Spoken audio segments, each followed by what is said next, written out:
So in contrast to Patriot Mail, people often say, David, you just pick out the crazy right-wingers, not the ones who are actually bringing up real issues that you should address because you're scared.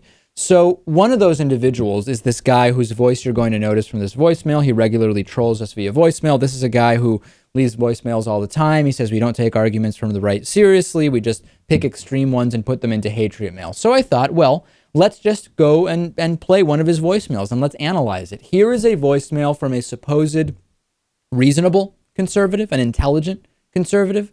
Let's listen to what he has to say and analyze it. Yeah, David, I just watched your video and just couldn't help myself but laugh at the butthurt attitude you and Lewis have toward this bill in Georgia.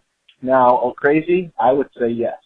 Maybe it's a little too far, especially in regards to the alcohol, the whole alcohol part. Okay, so what he's saying here is, Lewis and I are just so upset. We're stupid liberals. We're upset about the guns in Georgia bars.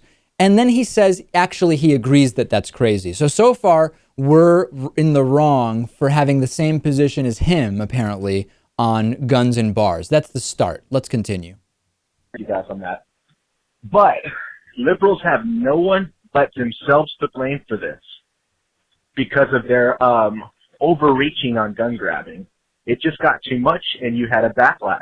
Okay, so let's stop there. What overreaching? What the argument is that right-wingers have been thrown into a tizzy where they want to bring guns into bars, and that was caused by liberals taking guns from right-wingers. I don't think that that's happened. That's not backed by fact. Let's continue. I see this kind of going as a nationwide thing, not just in Georgia, and not just about guns. I mean, if we look throughout history, can we remember a time extreme liberalism caused an extreme right-wing movement? I can. I'll give you a hint. It was in the 1930s. Let's stop there. Okay, so now the argument is that in the same way that in the 1930s, extreme liberalism caused Hitler to try to take over Europe and kill all the Jews, that was the fault of liberals. In the same way, now guns in bars, it seems like a good idea to conservatives because of liberal gun grabbing. This is the reasonable argument we're hearing from someone who says we won't address his comments. Let's continue.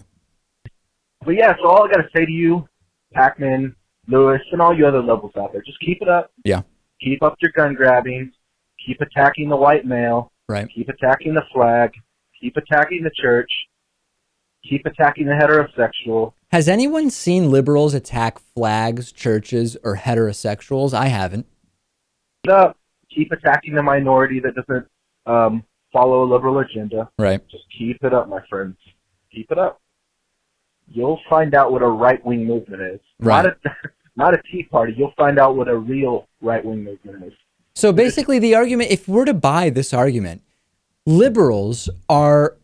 conservatives are so easily swayed that progressives would cause them to become Hitler. That's the argument, Lewis. Liberals are to blame because they are clearly so evil and in so much control that merely pushing progressive values can bring on Hitler killing millions of Jews. That's the argument from this caller. That's some incredible power right there. I mean, when I hear this, I just think that this is someone who's completely fallen victim to fear-mongering coming from the NRA or from Republicans, and it's working. You're buying guns, and you're ending every argument with, I'm going to shoot you. And you know what? The fear-mongering has worked. There it is, folks. Your reasonable conservative that we never put on. He's been on. You tell me if he's reasonable.